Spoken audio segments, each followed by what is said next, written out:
I went into Elden Ring Nightreign conflicted. After my most recent playthrough of Elden Ring, I said that I had enough of this world and was ready to move on. But then, a few months later, Elden Ring Nightreign was announced at the Game Awards. And honestly, when this happened, I just kinda rolled my eyes. I knew that the Elden Ring milking was coming. I mean, it sold a gajillion copies. You think From Software and Bandai Namco weren't going to squeeze every ounce of juice out of this IP? Think again, a movie just got announced. I even wouldn't be surprised if a B team at FromSoft started creating several other spin-offs from the original IP. Slap Elden Ring on it and it's guaranteed to do well. I'm not trying to sound flippant, I think From Software has earned the right to milk this game, even if I wish they wouldn't. It is a culmination of all their work over the last decade, and while there are things I don't like about it, it has achieved what it set out to do. It took me a bit to see the light, but yes, Elden Ring is one of the best games of the last few years. And after some thought, I figured, why not? Why not give it a try? And here I am, 35 hours of Nightreign, and I think the game is a bit awkward, but it could be a start of a fresh direction for From Software.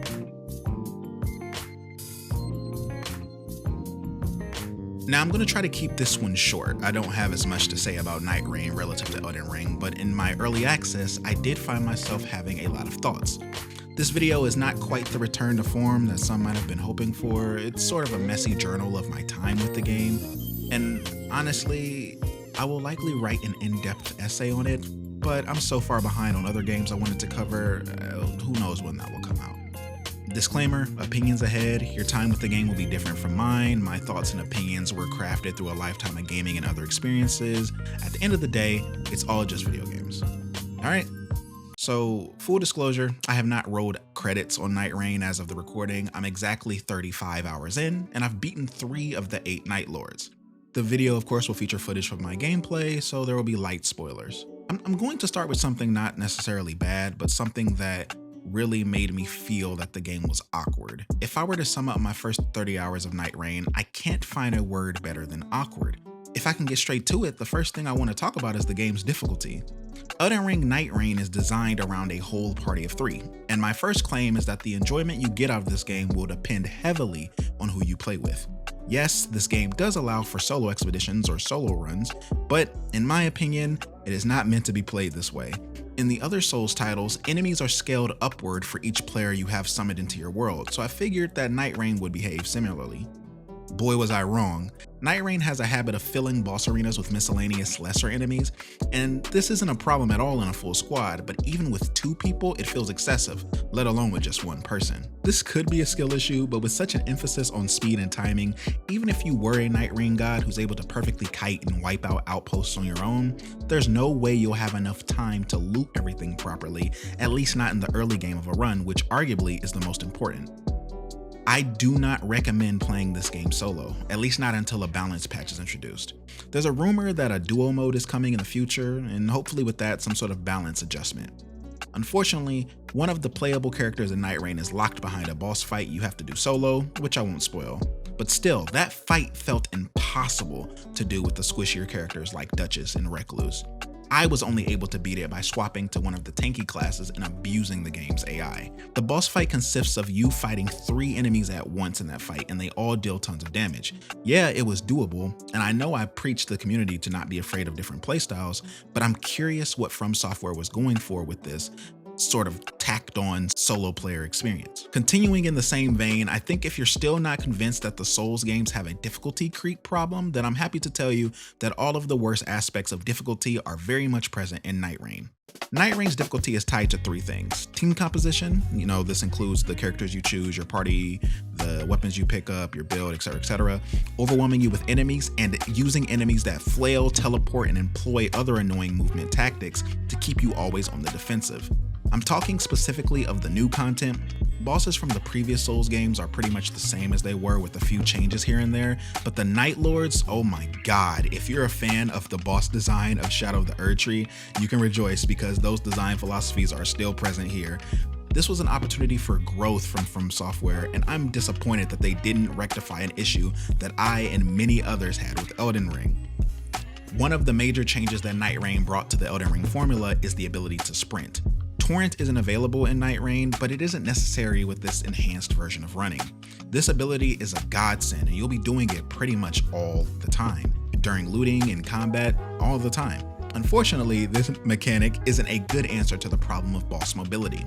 Wilder, the poster child of Nightrein, has access to a grappling hook, which is a good answer to boss mobility creep, but he's the only one who has an option to deal with this. I'm a Duchess/Recluse main. Even with Duchess's increased evasive mobility, it is still not enough to keep up with these bosses. I wish I could tally up just how much time I spend sprinting after these bosses instead of fighting or dodging any attacks.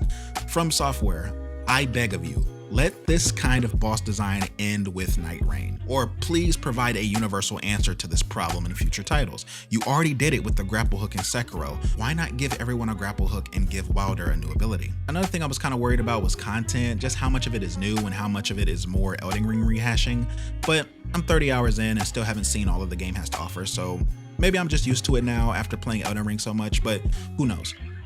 If you're someone who's worried about there not being enough content, I think Nightrein is fine in that department, especially for its reduced price. Issues with multiplayer are mostly frustrations with the lack of a balanced single player option. Because I played before launch, the queue times were a lot longer, which I expected, and honestly, I planned on playing a lot of, if not all of Nightrein solo, but yeah, as I stated earlier, your enjoyment in this game depends on who you're playing with.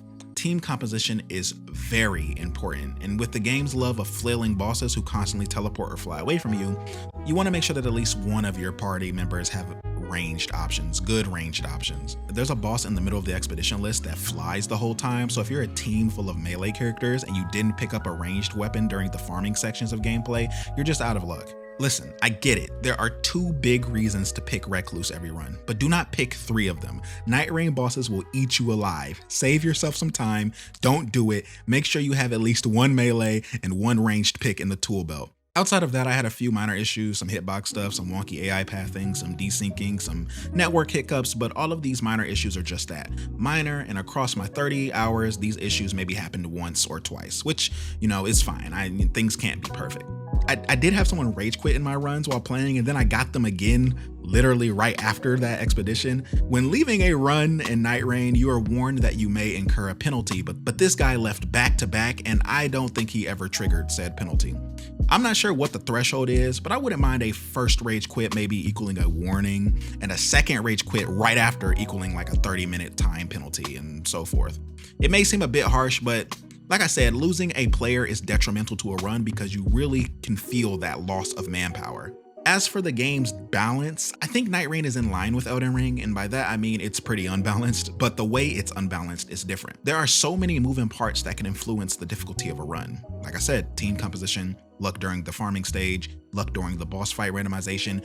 Bad luck in any of these can sink your run. And this randomness is expected in a Souls-like roguelite, but I don't know, I guess I just wish it was dialed in a little bit more. The runs are long, with a single run lasting about 30 or 40 minutes, especially if you make it to the Night Lord at the end. But so many things can go wrong at any point, completely dooming the run. There's a lot of stuff outside of your control, which might be a huge turnoff to someone. It definitely was for me at first, but I learned to enjoy it as I continued to play. All that being said, Elden Ring Nightrein is not a bad game. Quite the contrary. I think it's a pretty good game. Just awkward, but awkward doesn't mean bad. It's just different. Playing Elden Ring Nightrein fresh off of all the other Souls games is like nails on a chalkboard or touching a really unpleasant texture. You can't play this game in the same way as you play the other games. And I feel like From Software shot themselves in the foot a bit because this game is marketed towards the Elden Ring audience, but it really will only satisfy a niche within it, the more casual niche, the ones who just want to have some fun runs with friends, and I anticipate this game will resonate well with those people. Unfortunately, I wasn't able to play with any friends, but I still had a great time with randoms. I'm sure the game will be even better once I get my pre-made squad in on the action. What's interesting to me though about this game is how it changed my perception of FromSoft Souls-like experimentation, specifically Duskbloods. Before I actually played Nightrein, I was expecting to buy it, play it a few times, and then never touch it again. But frankly, I'm hooked. I'm excited to see the DLC once they start rolling that out, and I'm a fan, I can't lie. Nightrein changes the formula in a lot of ways. Nightrein changes the formula in a lot of bad ways. Nightreign doesn't change the formula enough in some ways, but I'm happy that these games are changing. The best change in my humble opinion is the character selection. There are 8 characters who all play very differently from each other.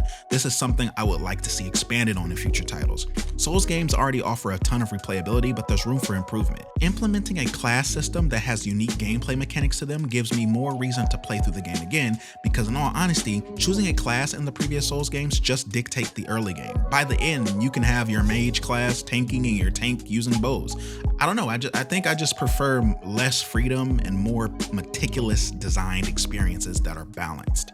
Nightreign's characters aren't balanced in the slightest, but I see the vision. When the stars align and your team is in sync and you're using Duchess to ramp up tons of damage with her restage ability or crafting the perfect magic cocktail with Recluse to take down a difficult encounter, that is where Nightreign shines. Once I realized that Wilder's grapple hook can be used to hook onto the terrain, opening up some cool movement tech, I was hooked. Once you have that perfect run, you're hooked, and now you're constantly queuing up, hoping that you get that awesome team again, or that the reward drop from the Night Lord is something your preferred character can make use of in future runs. That is when Nightreign is at its best. If Nightreign is more than just a spinoff and instead of a bridge between Elden Ring and whatever comes next, then I think the next From Software game could be the best game they ever make. Nightreign is messy, but if it's the bridge I think it is, hopefully it will lead to a perfect game for me.